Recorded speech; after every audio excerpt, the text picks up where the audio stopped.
Engel. Think of You, le podcast de musique à l'image présenté par Antoine Leguerne et Raphaël Fruchard.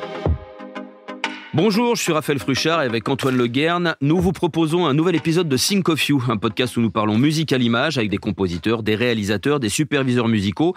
Et aujourd'hui, nous recevons Varda Cacon. Bonjour Varda. Bonjour. Bonjour Varda. Alors Varda, avant de commencer, on dit superviseur musical indépendant ou superviseuse musicale indépendante. Qu'est-ce que tu préfères ? Moi, tout me va. Alors, on dit aussi superviseuse, mais c'est quand je travaille chez Castorama. Ça m'étonne pas. Ça dépend.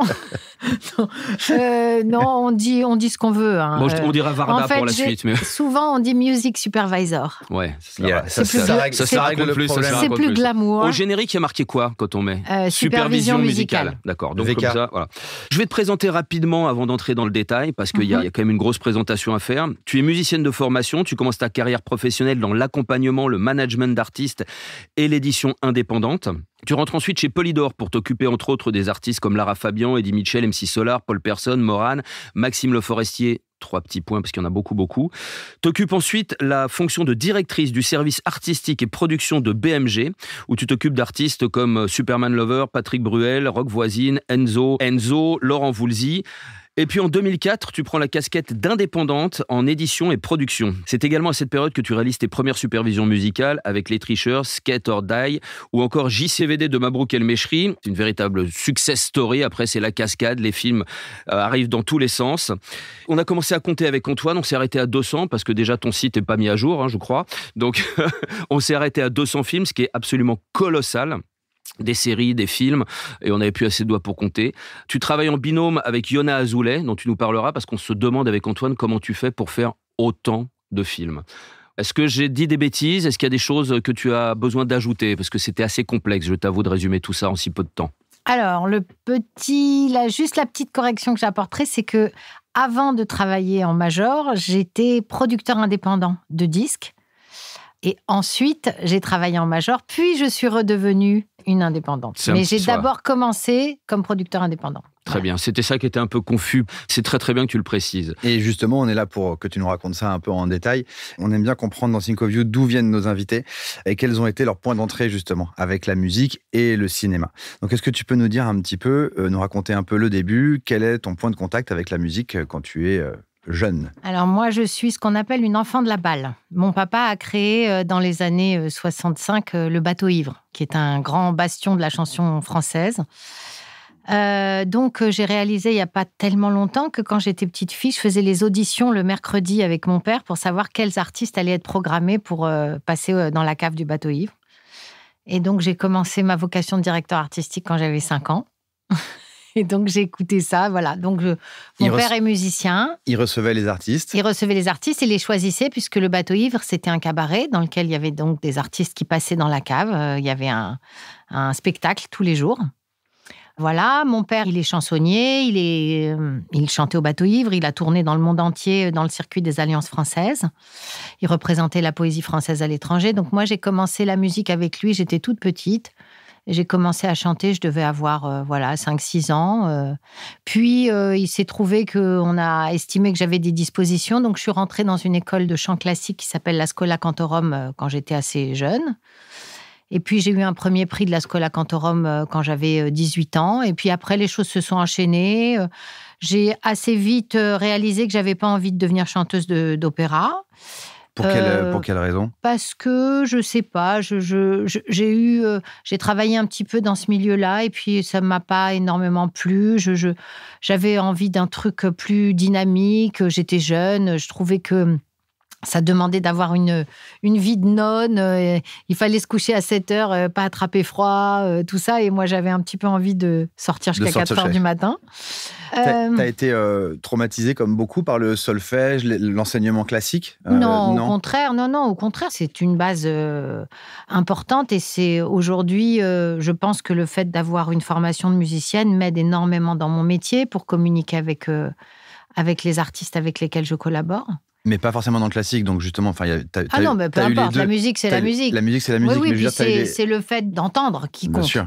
Mais tu as eu les deux cultures. Tu as donc eu une formation classique Et par ton père et la chanson, tu as eu aussi cet aspect tout de suite à la musique populaire, on va dire. Absolument, à l'écriture. Donc, quand j'ai arrêté de travailler dans le classique, j'ai commencé à faire ce que je savais faire, c'est-à-dire donner des cours de chant, faire du coaching. Tu as quel âge à ce moment-là ? C'est quoi ? J'avais à l'époque, je devais avoir 19-20 ans.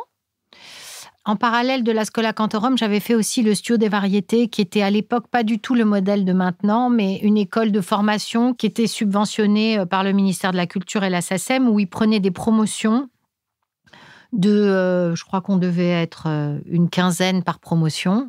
C'était sur concours. On avait 2 ans de formation où on faisait théâtre, musique, mise en scène, écriture, danse, chant, voilà. Oui, donc vraiment, tu es une enfant de la balle et tu es restée dans cet environnement. Ah oui, vraiment, complètement. D'accord. Complètement. Tu as été bercée par ça. Et du coup, est-ce que tu avais d'autres aspirations musicales ? Parce que toi, la musique, tu la voyais en live, tu faisais les castings avec ton père.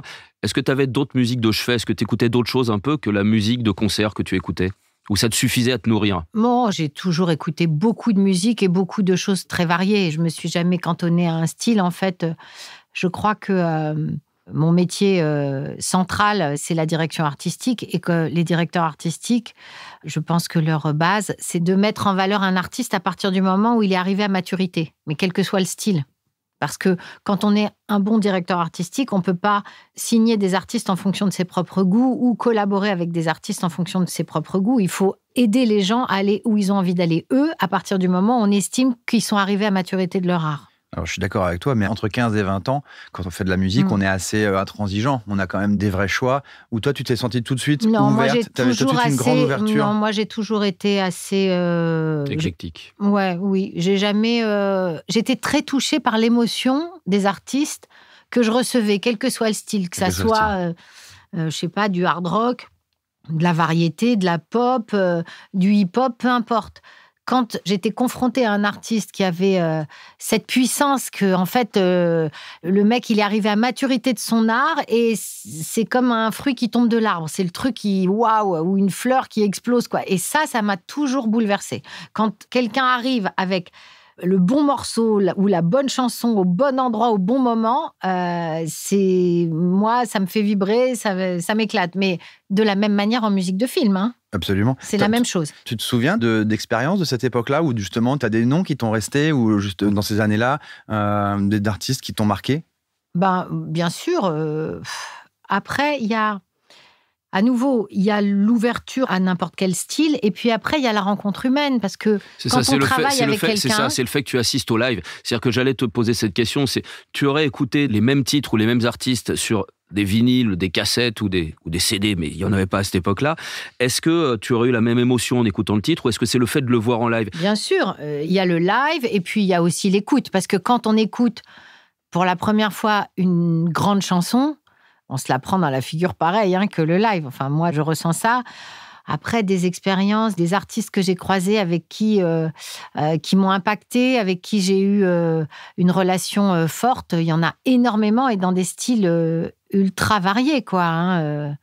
Ça va aller de Mano Solo en passant par Danny Briand, Morane, Balbino Medellin, que j'ai produit pendant plusieurs années, qui est un auteur exceptionnel. Plein de gens.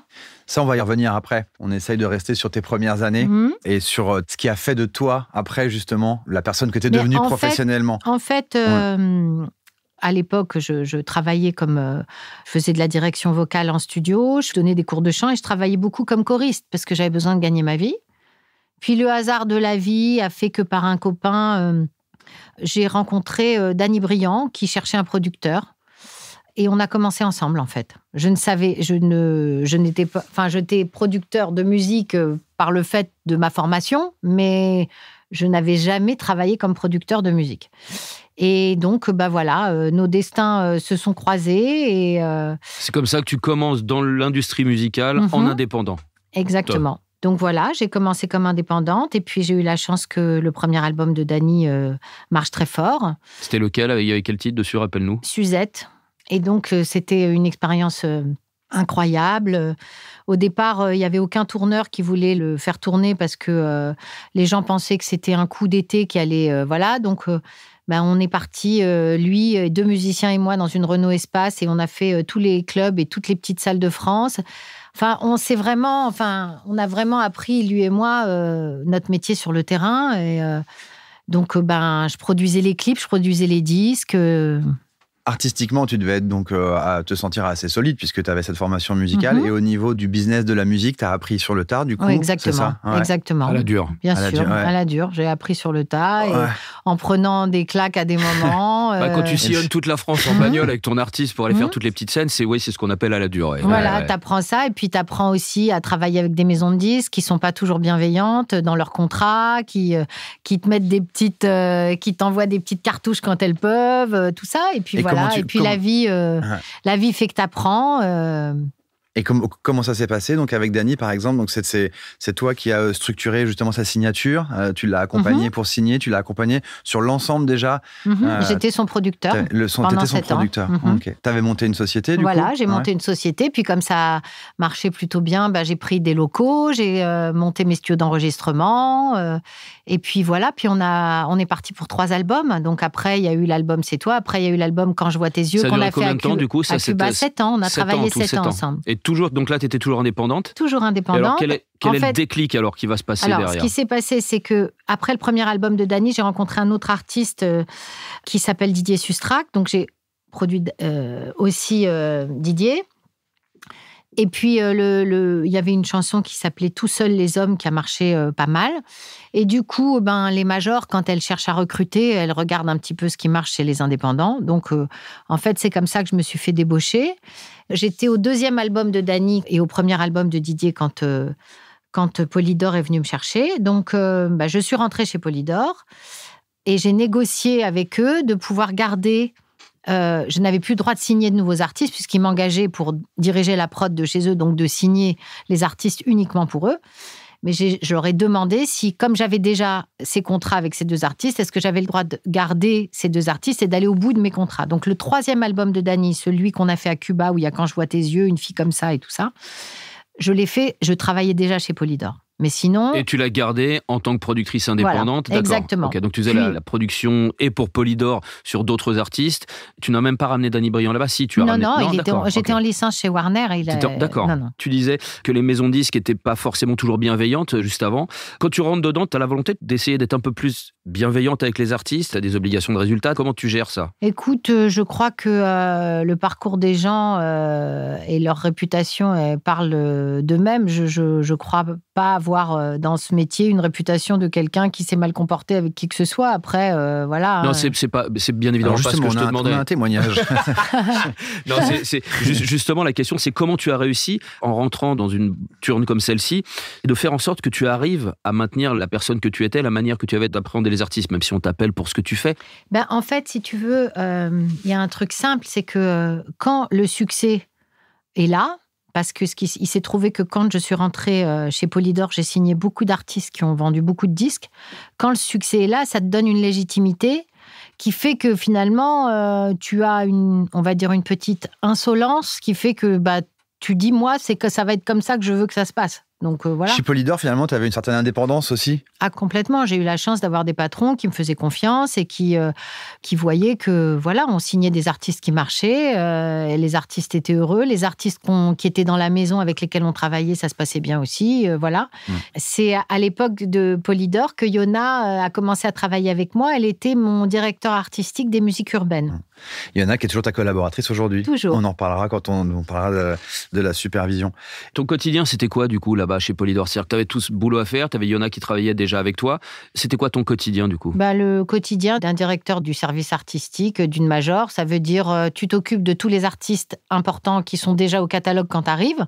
Donc, mettre en œuvre leurs albums, écouter leurs chansons, engager des ingénieurs, des arrangeurs, être avec eux en studio, travailler avec eux des textes, enfin voilà, puis signer tous les nouveaux artistes du label. T'as un bon souvenir de cette époque-là? C'était génial. Bon, d'abord, c'était la grande époque du disque. C'était avant le streaming. C'était l'époque où on vendait encore beaucoup de disques. Ouais. Donc, t'as vendu combien de disques? Tu sais combien t'as vendu de disques avec tous ces artistes un peu?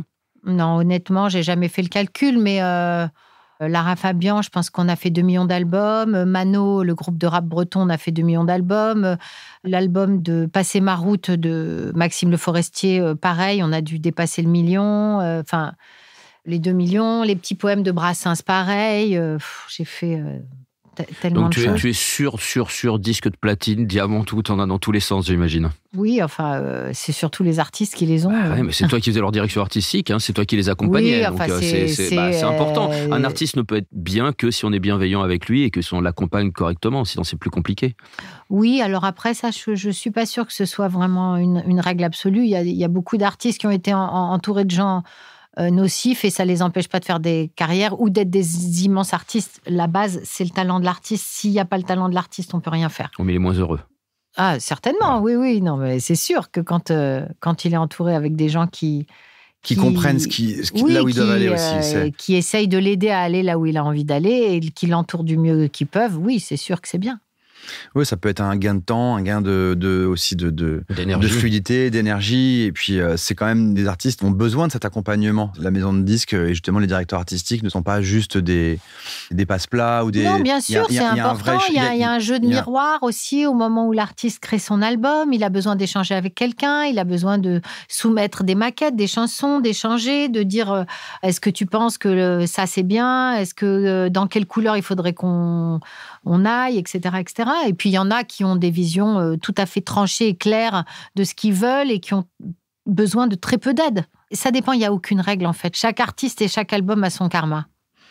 Est-ce qu'il y a un artiste en particulier à cette époque-là où tu as eu un échange et un souvenir particulier? Mais il y en a plein. Il y en a plein. Non, là, ça a été un beau moment de ta vie où t'as fantastique, kiffé. Fantastique. Et alors, j'imagine que c'est très important dans nos métiers, le réseau. J'imagine que c'est à ce moment-là où tu commences à tisser ton réseau. Tu rencontres tous les producteurs. On parle pour l'instant que musique. Tu rencontres tous les producteurs, tous les artistes, tout le monde. Oui, bien sûr. Après, c'est comme dans tous les métiers. On se fait des potes, on noue des relations avec des gens. On rencontre des gens qui vont rester des partenaires pour la vie, des arrangeurs, des ingénieurs, des gens avec qui je travaille encore aujourd'hui. Est-ce que la musique à l'image est déjà un petit peu présente dans ton esprit ou dans ton quotidien ? À l'époque de Polydor, pas encore, mais après Polydor, je suis partie chez BMG pendant 5 ans aussi, où j'ai fait la même chose, mais où je dirigeais donc le service artistique global de BMG et pas uniquement un label. Et, tu peux nous expliquer la différence par rapport à... Chez Universal, j'étais la patronne de l'artistique du label Polydor. Okay. Chez BMG, j'avais une vision plus large, il y avait plusieurs labels dont j'étais le directeur artistique et le directeur de production. Tu étais directeur de la Major et chez Universal, tu étais directeur du label. Voilà, exactement, de l'artistique du label. Voilà, donc après, ça a fait encore plein de nouvelles expériences, plein de nouveaux contacts. Ça a été aussi une excellente expérience. Et puis, il y a eu la télé-réalité, puisque je ne saurais plus vous dire l'année, mais c'était il y a plus de 20 ans, où BMG, à l'époque dont je dirigeais la prod, m'a demandé de devenir membre du jury de La Nouvelle Star, donc de la première saison. Parce que c'est BMG qui gérait cette... Ça appartient au groupe Bertelsmann, dans lequel il y a Fremantle, il y a RTL, il y a M6 et BMG. Okay. Et donc, comme à l'époque, j'étais le directeur artistique, on m'a demandé de participer à cette émission. Je dois dire que j'étais pas très fan d'aller me montrer en télévision. J'ai toujours aimé être dans l'ombre. Et c'est pas le rôle d'un directeur artistique. Effectivement, tu accompagnes les artistes. Comment tu acceptes ça ? On te pousse un peu ou... C'est un petit peu difficile à gérer parce que du jour au lendemain... tu es confronté à des trucs auxquels tu n'as pas l'habitude, des gens qui t'arrêtent dans la rue, des gens qui te regardent bizarrement quand tu vas acheter ta baguette, tout ça. Après, c'est rien de... les gens sont sympas. Tu as fait que la première année ? Tu as fait combien J'ai fait que la première saison parce que il y avait qui en jury avec toi cette année-là ? Alors, il y avait Lionel Florence, il y avait Dove et j'ai fait rentrer aussi André Manoukian avec moi. C'est moi qui l'aurais présenté André. C'est la première saison. Et puis alors après... Quel est l'artiste qui a gagné ? Tu te souviens ? Jonathan Serrada. D'accord, ok. Ensuite, c'était le moment pour moi de quitter tout ça et de me dire que... T'avais trop peur qu'ils te mettent sur une autre émission ?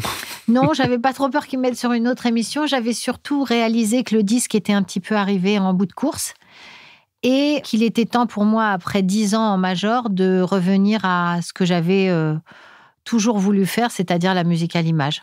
Et de le faire enfin, d'être arrivé à un stade dans ma vie où je pouvais enfin le faire. Donc c'est intéressant ce que tu dis. Moi, c'est le mot enfin qui m'intéresse. Bah oui, c'est ça, pareil. C'est-à-dire que pourquoi tu dis enfin alors qu'on n'en a pas parlé avant et qu'on te dit c'est à ce moment-là que la musique à l'image est rentrée dans ta vie. Parce que comme je vous l'ai dit, j'ai toujours écouté beaucoup de musique très très variée et là-dedans, il y avait aussi les bandes originales de films, beaucoup. Je regardais beaucoup de films, j'ai toujours été passionnée par ça, mais il y a un truc en plus dans la musique de film, c'est que quand on travaille dans le disque, ou en tout cas dans ces années-là, parce que j'ai l'impression qu'aujourd'hui, ça a un petit peu changé du fait que les enjeux financiers dans le disque sont très différents et que le marché a beaucoup évolué, c'est que dans le disque à l'époque, on avait des grosses contraintes de formatage. C'est-à-dire que quand on signait un artiste, on nous demandait il faut que ça rentre dans telle radio, il faut que ça rentre dans tel tuyau.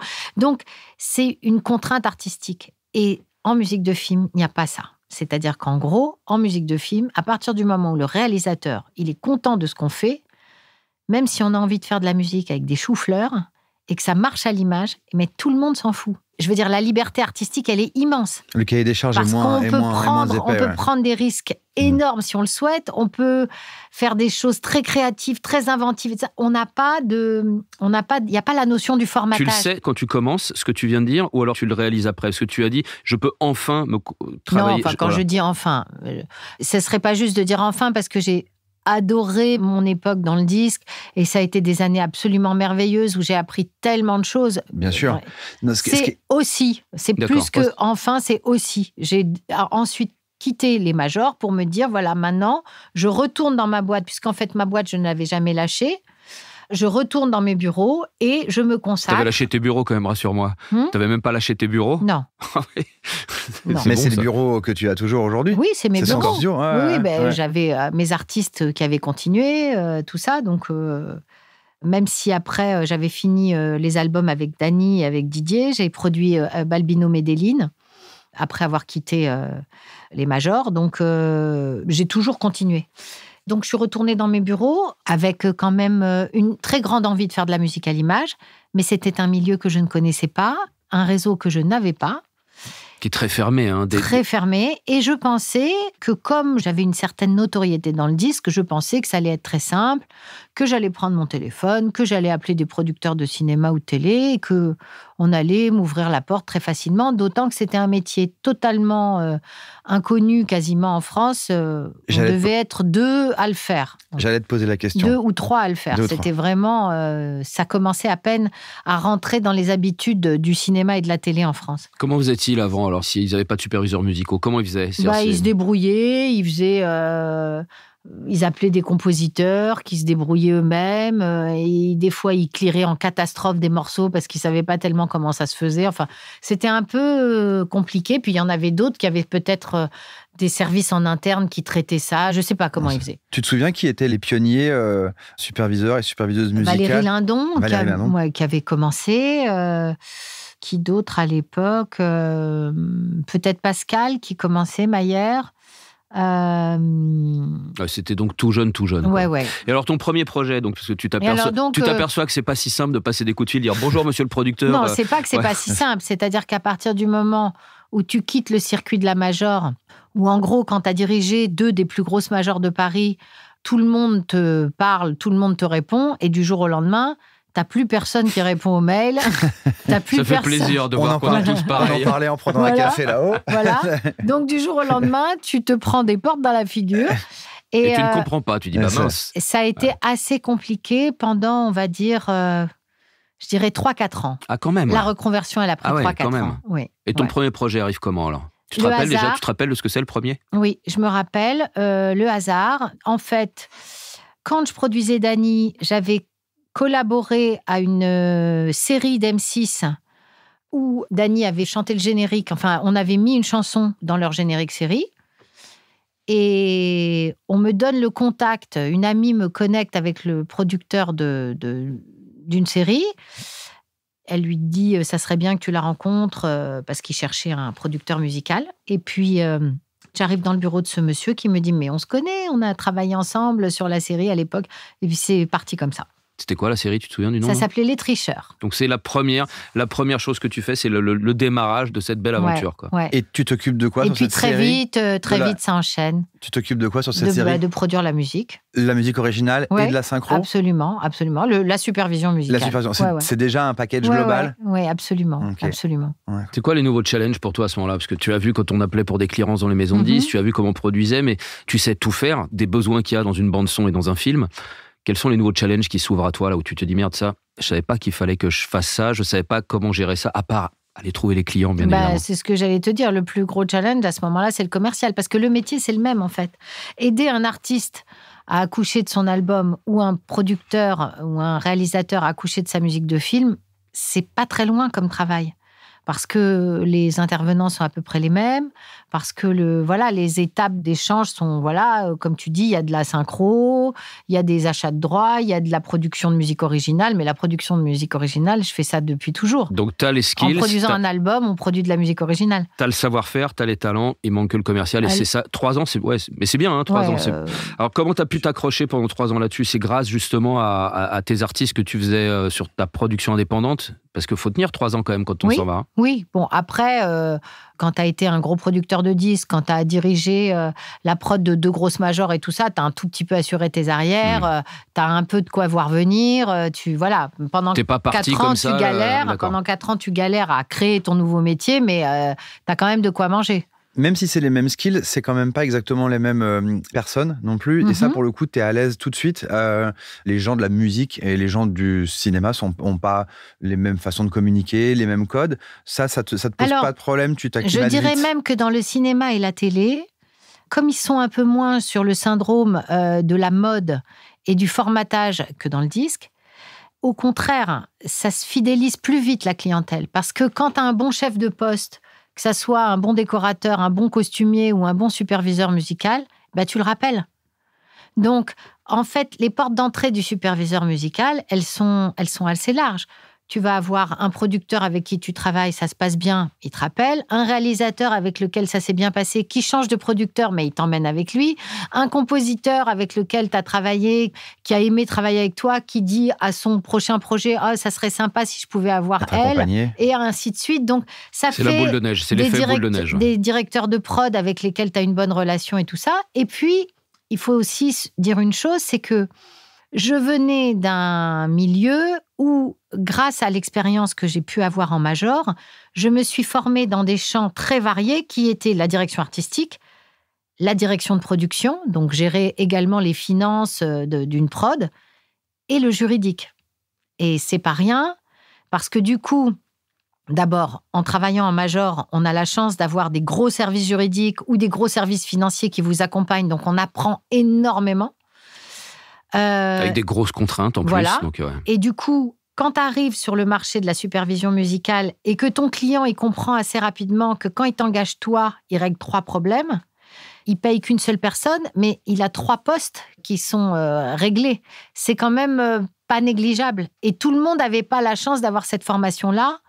Donc, quand tu dis à tes clients, je vous ferai l'artistique, mais je vous ferai aussi le juridique et je vous ferai aussi la direction de prod, et que ça se passe bien, et que voilà, après, tout est une question aussi de rapport humain, de feeling, de confiance qui s'établit. Et depuis maintenant plus de 20 ans que je fais ça, j'ai la chance d'avoir des clients fantastiques avec lesquels il s'est créé une vraie relation. Tu as des clients très fidèles qui t'aiment beaucoup. Oui, voilà, et vice-versa. Moi aussi, je les aime beaucoup. Tu pourrais pas travailler avec des gens que tu n'apprécies pas de toute façon. Tu pourrais pas retravailler avec eux. Non, je pense que c'est difficile. C'est des métiers où tu es vraiment obligé d'avoir un rapport humain très fort, quoi. Donc. Un rapport humain et puis surtout de la confiance. Et par exemple, si tu as un producteur qui t'appelle et qui te fait bosser avec un réal que tu ne connaissais pas et que tu t'entends très bien avec le prod mais pas bien avec le réal, comment tu gères ce genre de choses? Tu sais, dans la direction artistique ou dans la production de musique de film, l'aspect psychologique et gestion de l'humain, il est colossal.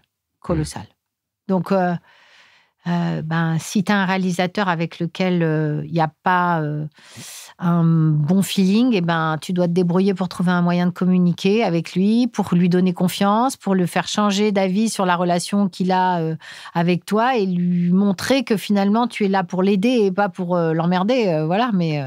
C'était une des questions qu'on avait prévu de te poser, l'aspect psychologique du superviseur musical et le rapport, l'accompagnement, c'est énorme pour toi dans ce... C'est énorme parce que, en fait, la musique étant en bout de course, elle arrive à un moment du projet où toutes les attentes qu'on pouvait avoir sur le film, tout le potentiel qu'on avait mis là-dedans est confronté à la réalité du film, de l'image.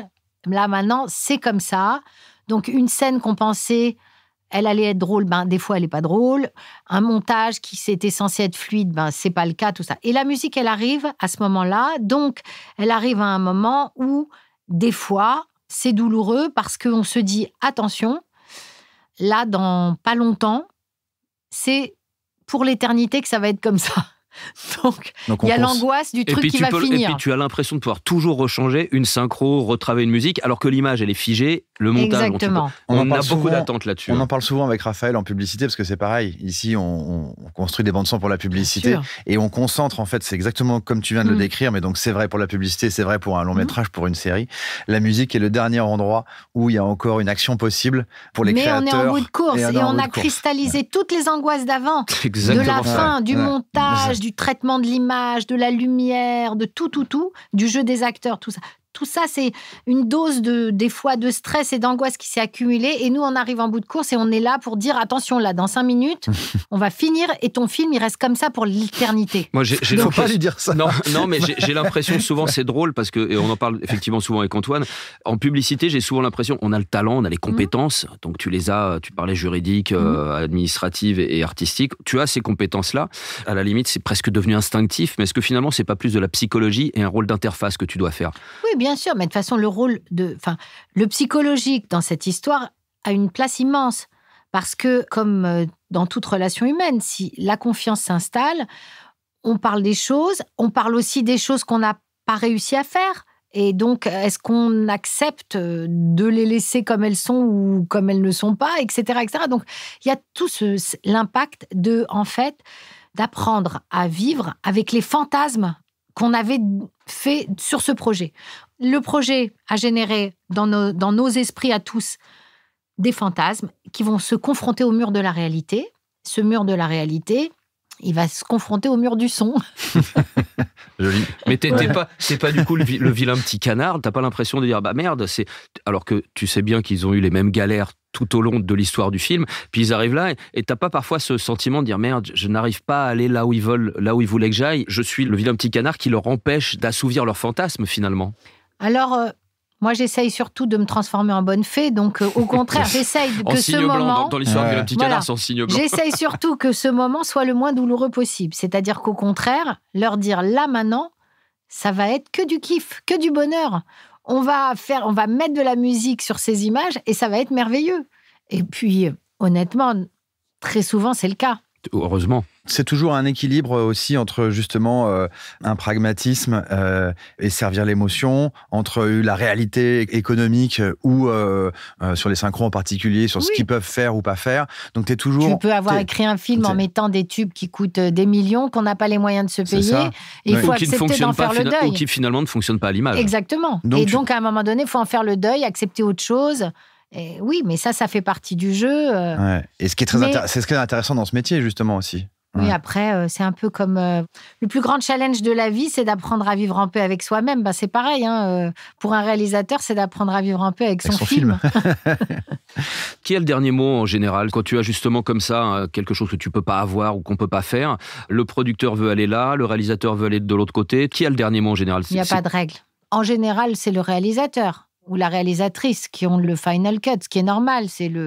Ils sont la colonne vertébrale artistique du projet. Après, des fois, il y a des producteurs qui estiment que c'est important qu'ils aient la main sur un choix et ils en parlent avec leur artiste. Quand tu utilises le mot qui estime que, déjà, c'est pas bon signe en général. Quand tu estimes quelque chose, en général, c'est pas top, quoi. Non, parce que parfois, les producteurs ont un recul que des fois, les artistes n'ont plus à certains moments. Donc, et avec le temps, tout le monde réalise que c'était un bon choix ou que c'était une bonne chose. Donc, c'est une affaire de rapports humains qui font que des fois on lâche sur un truc pour en obtenir un autre, et puis voilà, et puis les choses se font en bonne intelligence. Et très souvent, les réalisateurs ont une excellente relation avec leurs producteurs parce que c'est un long, long chemin. Autant la musique, c'est un moment, on va dire, relativement court. Autant la production d'un film, la plupart de mes clients, ils ont bossé 5 ans avant de commencer un projet. Donc, c'est un très, très long chemin ensemble avant de commencer. Tu as dit qu'un superviseur prenait la place qu'on lui donnait dans son... C'est vrai. Je crois dans l'ensemble de tes interviews, on a entendu ça. Et je trouve ça assez intéressant, c'est qu'effectivement, l'implication, qu'elle soit du superviseur, à chaque projet, c'est différent. Pareil, je pense que tu as autant de projets que d'implications différentes, à gérer parfois que la musique originale. La chose, c'est que la musique, et la musique à l'image en particulier, c'est subjectif. C'est-à-dire que si je te montre une scène d'un film et je te mets 10 musiques différentes, il y en a 10 qui pourraient marcher. Donc, le choix, il est subjectif. Que ça soit le mien, celui du réalisateur, du producteur, peu importe.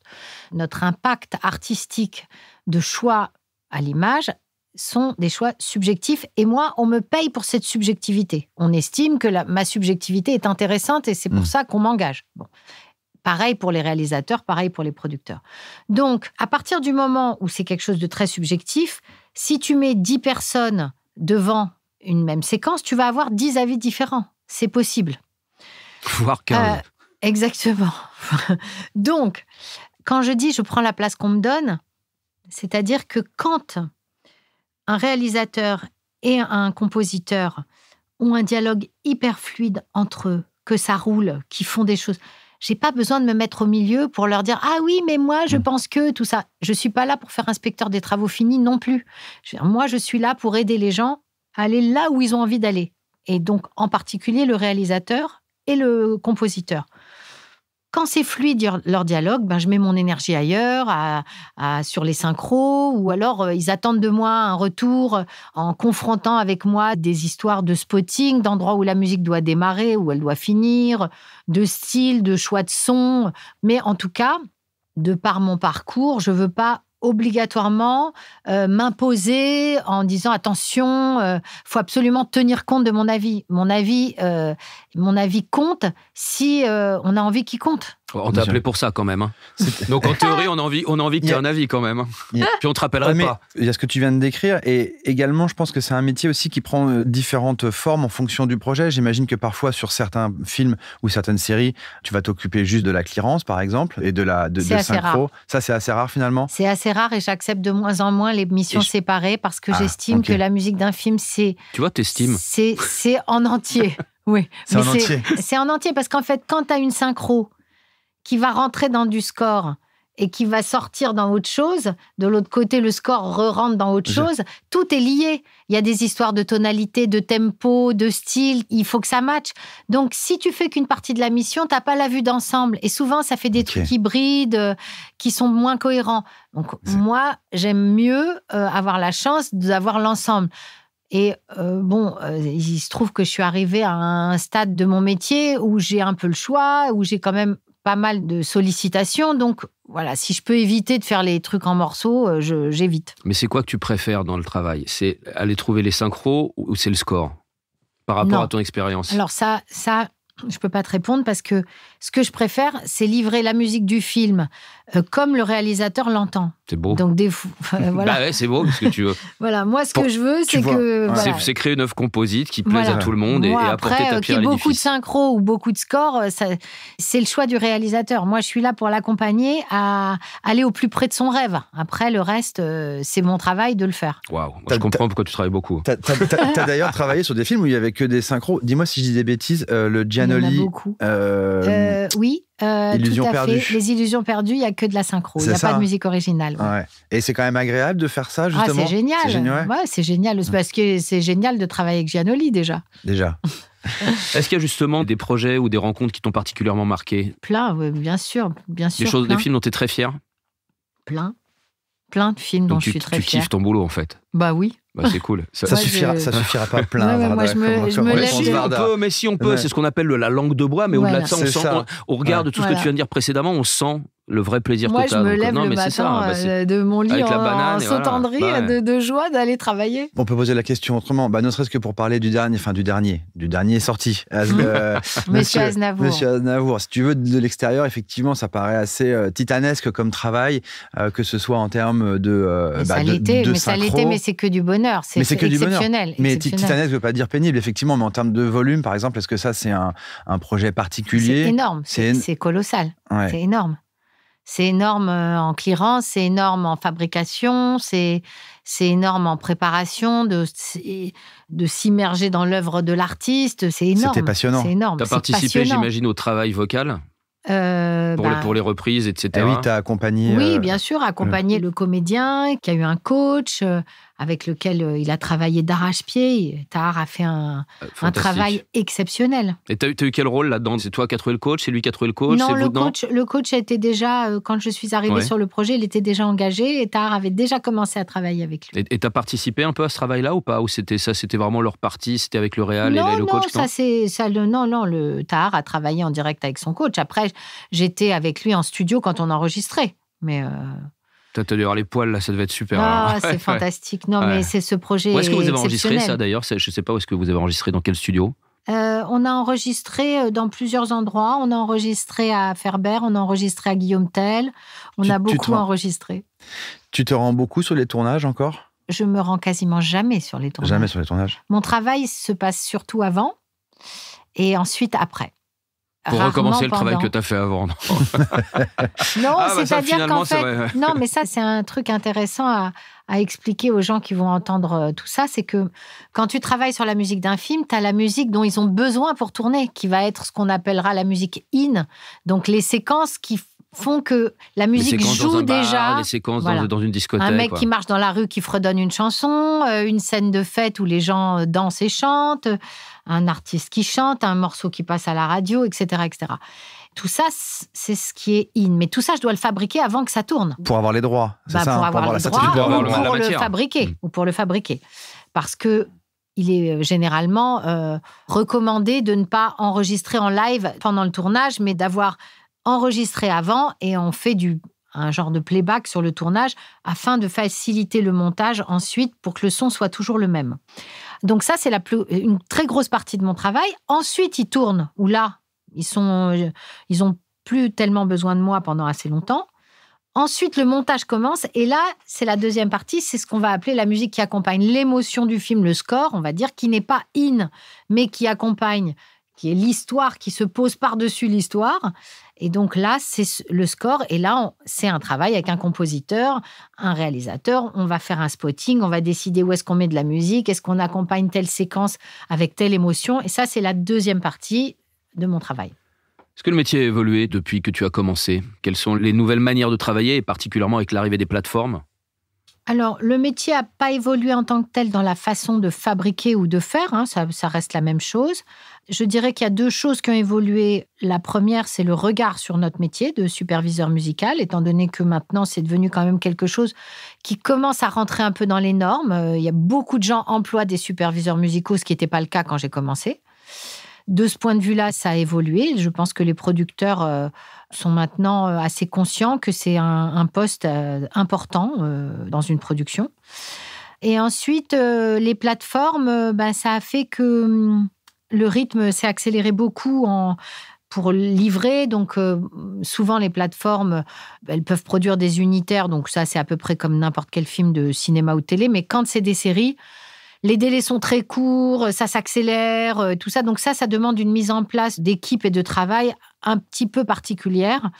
Et depuis quelques années, l'explosion des plateformes et leur diversité fait que, on a adapté notre métier à ça, c'est sûr. Plus exigeants juridiquement également, ils ont besoin de plus de droits, ils veulent tout cadrer complètement. Oui, bien sûr, il y a un reporting important et puis des process très cadrés, des templates, des deliveries. C'est pas des gens avec qui tu as travaillé depuis longtemps, parce que c'est des groupes internationaux, c'est-à-dire c'est pas comme quand tu bossais avec les chaînes françaises, ça rentre dans une grosse machine. En fait, moi, je suis peu impactée par ça parce que les plateformes, pour la plupart, ne produisent pas beaucoup de choses en direct. Elles passent toutes par des producteurs. Du coup, pour moi, ça ne me change pas. Moi, je travaille toujours qu'avec les producteurs. Donc, juste plus de boulot, quoi. Plus de... Voilà, d'accord. Voilà. Comment tu vois l'évolution du cinéma ? Écoute, je vois l'évolution du cinéma, en tout cas, je l'espère, qui va continuer d'avoir une place quand même pour le cinéma d'auteur. Parce qu'aujourd'hui, pour l'instant, on se dirige quand même beaucoup sur les salles qui se remplissent avec les gros films, avec les gens qui attendent aussi un peu d'aller au cinéma pour avoir une expérience un peu unique, d'écran, d'écoute, de tout ça, parce que sinon, beaucoup de gens, maintenant, ils restent chez eux pour voir les films sur leur tablette ou sur leur... dans leur lit, sur leur ordinateur. Voilà, ou sur leur super écran qu'ils ont installé chez eux aussi. Et sur leur téléphone dans le métro, quoi. Aussi, voilà. Je ne sais pas comment tout ça va évoluer, j'espère bien, et j'espère qu'il y aura encore de la place pour la diversité qu'on a encore la chance d'avoir en France. J'imagine que tu as un plaisir particulier à travailler, tu vois, accompagner un réalisateur dont c'est le premier film. Il y a une émotion particulière. Bien sûr. Oui, il y a une émotion particulière, mais je crois que les grands artistes de ce métier, même quand ils en sont à leur 10e film, ils ont toujours le trac, ils ont toujours l'émotion, ils ont toujours l'excitation du premier film. C'est un accouchement à chaque fois, quoi. À chaque fois, c'est un nouveau bébé qui arrive et qui il bosse depuis 5 ans dessus, comme tu disais tout à l'heure, donc forcément. C'est énorme, et puis à chaque fois, c'est des univers très différents, c'est des expériences de recherche très différentes, et c'est tellement passionnant. Question pas facile. Est-ce que tu aurais des conseils à donner à des compositeurs, des compositrices de musique de film ?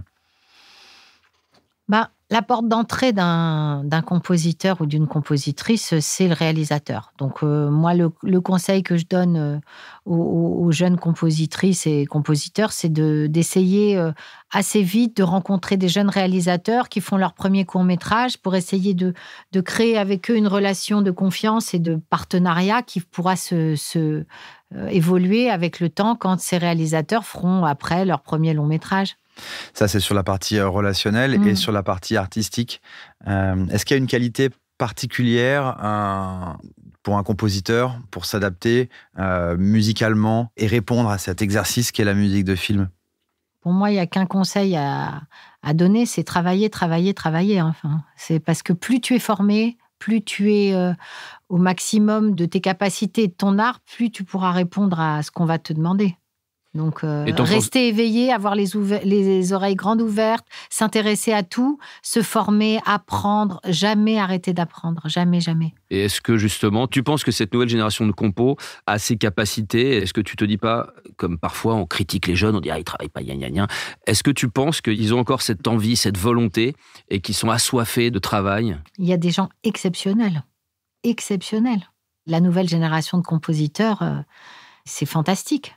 Ils ont grandi avec une souris dans la main, en même temps qu'ils ont grandi avec le papier-crayon et le solfège, mais ils maîtrisent aussi bien l'écriture papier-crayon que la programmation. C'est exceptionnel. Le champ des possibles pour eux est extraordinaire. Super, ça fait plaisir d'entendre ça, moi. Et c'est vrai. C'est positif. C'est ça, c'est positif. Et il y a en plus un craft, une manière de produire assez hallucinante de par la souris dans la main, comme tu disais, et les outils qui sont de plus en plus évolués. Donc ça, c'est intéressant. L'IA, ça te fait flipper un peu là-dessus pour eux ? Ça me fait flipper comme ça fait flipper tout le monde. On voit bien qu'on est à un moment de bascule. On voit bien que le monde va évoluer vers des choses, qu'il y a des métiers qui vont disparaître, d'autres qui vont se créer. Il n'y a rien qui me fasse flipper dans le fond parce que je me dis que j'essaye toujours de me dire qu'on aura un apport positif extraordinaire. Maintenant, je ne sais pas vous dire, mais ce que je sais aujourd'hui, c'est que l'IA, elle ne marche que quand on la nourrit, et il faut la nourrir avec de la vraie création. La vraie création, on ne pourra pas... elle sera... Pour l'instant, ils ont besoin de la création qui est telle qu'elle est. Enfin, l'IA a besoin de la création de l'humain pour être nourrie. Donc, tant que ça sera ça... Et qu'on lui pose des questions aussi. Hein. Oui, bien sûr. Voilà. C'est-à-dire qu'en plus, qu'on sache quoi en faire. Tu utilises un peu toi ou pas ? Non, moi, je ne l'utilise pas, mais je pense qu'il y a un cadre qui va se mettre en place, en particulier juridique. Alors, ce que j'espère, un petit peu comme à la manière des DJ, quand un DJ sample, utilise des œuvres un peu partout, moi, je pense que l'IA, ça serait bien qu'on cadre comme ça. C'est-à-dire que si on prend des références de plusieurs artistes, qu'il y ait une forme de licence légale ou une forme comme des samples, je ne sais pas, pour que les artistes dont l'IA s'est nourrie, ils trouvent leur compte. Tu vois, tu disais, tu n'utilises pas l'IA, y compris sur la recherche ou la recherche par similitude, tu vois, justement, pour t'inspirer sur des recherches musicales, etc. Non, pour l'instant, ça viendra peut-être. Pour l'instant, non, je ne l'ai pas encore fait, en tout cas. ChatGPT non plus ? Non, pas vraiment. Ah ouais, elle utilise... Non, je dois dire que je ne suis pas très... J'ai pas de réseaux sociaux, tout ça, c'est pas trop mon truc. Il y a 2 questions que j'ai envie de te poser aussi, justement, sur l'évolution technologique. La recherche d'ayants droit avant Internet, ça me questionne beaucoup. C'est-à-dire que comment on faisait pour trouver des ayants droit avant Internet. Et également, on utilise tellement Spotify. Aujourd'hui, on a l'impression qu'on a toujours vécu avec ça, justement, pareil, tu vois, pour se nourrir, pour proposer, pour rechercher. Toi qui as connu la supervision musicale avant ces 2 outils, c'était possible, donc. Alors, en fait... Il fallait bien. Ouais. En fait, les sociétés d'auteurs, elles sont très vieilles.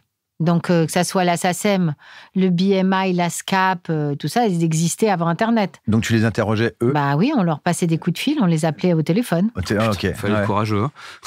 Alors, du 4715, 4715. La SACEM était plus organisée que ça à l'époque. Elle répondait, je veux dire... déjà, à l'époque, il y avait des gens qui répondaient au téléphone. Ouais. Parce que quand on les interroge à la SACEM sur les ayants droit, ils sont pas très. Aujourd'hui, il y a un site, etc. Ils ont leur site et effectivement, ils sont plus. Maintenant, il y a une base.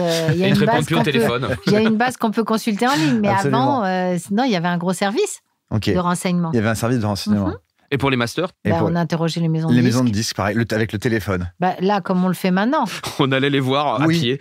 Oui, mais on demande confirmation, mais c'est vrai qu'on a quand même un vrai indice par Internet, tu sais à peu près chez qui c'est, et tu vérifies en maison de disques. Des fois, tu sais n'importe quoi. En plus. Oui. Des fois, ça a changé, Internet te dit n'importe quoi. Donc, on vérifie toujours auprès de la maison de disques. Oui, bien sûr. Et ça t'évite de passer 2-3 coups de fil avant. Et sur l'accessibilité de la musique, les plateformes, est-ce que c'est un outil ? Non, ça n'a pas fondamentalement changé bien sûr, Spotify, c'est une base de données extraordinaire de musique. Non, bien sûr. Tu n'es plus obligé d'avoir un mur de disques où tu vas prendre celui-là pour écouter, pour chercher. C'est ça. Oui, mais j'ai quand même toujours un mur de disques, moi. Ouais. Mais ça ne m'empêche pas de consulter Spotify ou autre. Mais c'est pas mal aussi d'avoir un mur de disques. T'as l'aspect émotionnel, physique. Tu vas piocher dedans encore. T'écoutes tes disques. T'es vinyle, CD, t'es quoi ? Les 2. Donc t'as 2 murs. Plusieurs même. Plusieurs murs. Il y avait une dernière petite question qu'on n'a pas abordée, supervision musicale. Tu disais, on commence aujourd'hui à beaucoup avoir de superviseurs musicaux en France. Ça travaille plutôt de mieux en mieux. On est de plus en plus appelés. Tu peux nous faire un parallèle entre les États-Unis et la France ? Quelle est ta vision du marché américain et du travail qu'ils font eux par rapport aux Français ? Je ne connais pas très très bien leur système, mais ce que je peux vous dire pour l'avoir un tout petit peu croisé ou expérimenté, c'est que aux États-Unis, les superviseurs musicaux, ils sont vraiment par genre. C'est-à-dire que celui qui va s'occuper de la clearance, des synchros, ou celui qui va s'occuper de la musique originale, généralement, ce ne sont pas les mêmes personnes. Et pareil, celui qui va s'occuper de gérer l'aspect contractuel ne va pas être la même personne que la personne qui va faire la prod exécutive. En France, les gens cumulent les postes. Aux États-Unis, c'est très spécialisé par champ.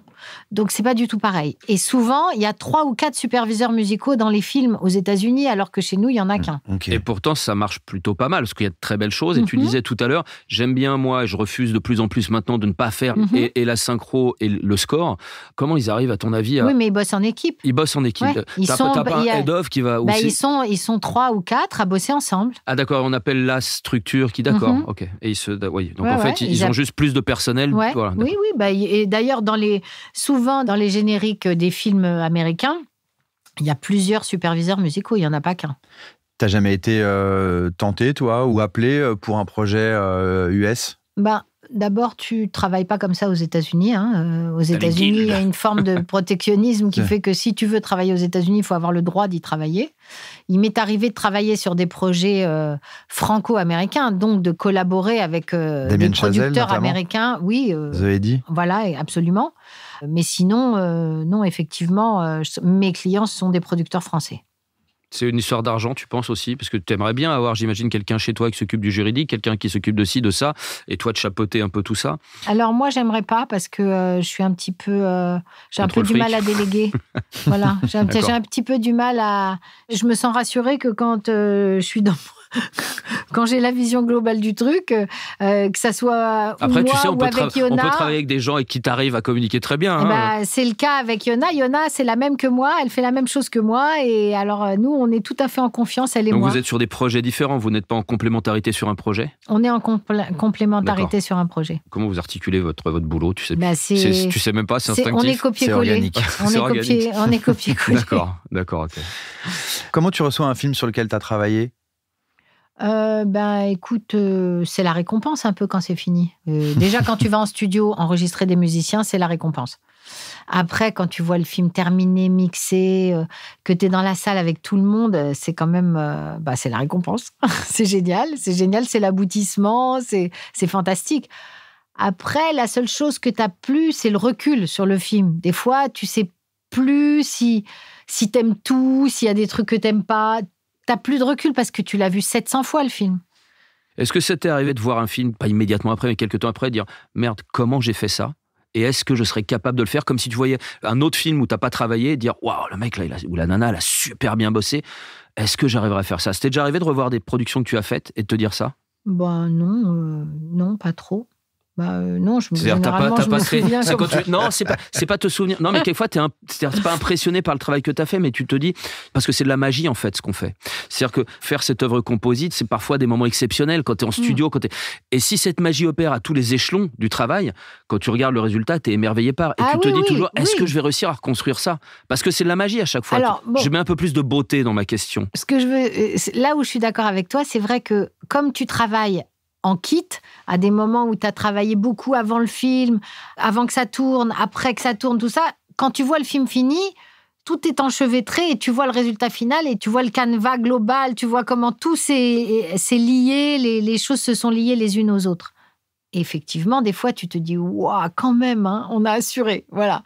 Maintenant, la peur de ne pas être capable de le refaire... Faut pas exagérer. Non, mais je suis arrivée à... Évidemment, mais je vais avoir l'impression de passer pour une grosse fanfaronne à dire ça, mais... T'as la carrière qui va, donc tu peux le dire. Quand t'as un peu d'expérience et tout ça, c'est pas un coup de chance. Après 200 fois, t'essayes de plus avoir trop peur déjà. Mais t'as envie que cette magie se réopère. T'as envie qu'il y ait cette vie comme ça. Et puis surtout, c'est important de donner confiance aux gens avec lesquels tu vas travailler. Donc, s'ils ressentent que toi, t'as peur et que tu te dis « Waouh, on va pas y arriver », c'est une cata pour la chaîne de confiance que tu es censé installer. Même si des fois, tu as un peu peur parce que tu te dis « Waouh, là, c'est un sacré challenge quand même, va falloir y aller ». C'est poker face. Tu dis ouais, on va le faire. Et à chaque fois, ça marche. Écoute, Varda, un grand merci à toi parce que je pense qu'on a fait à peu près le tour. C'était très intéressant. On arrive donc à la fin du podcast. C'est le moment des questions un peu stupides qu'on aime bien poser, surtout Antoine. Que tu aimes bien, surtout toi. Moi, je suis contre cette section. Je te laisse poser la première du coup, tiens, tu vois, parce qu'elle n'est pas si stupide que ça, celle-là. Est-ce que tu préfères travailler sur une série ou sur un long? Je préfère.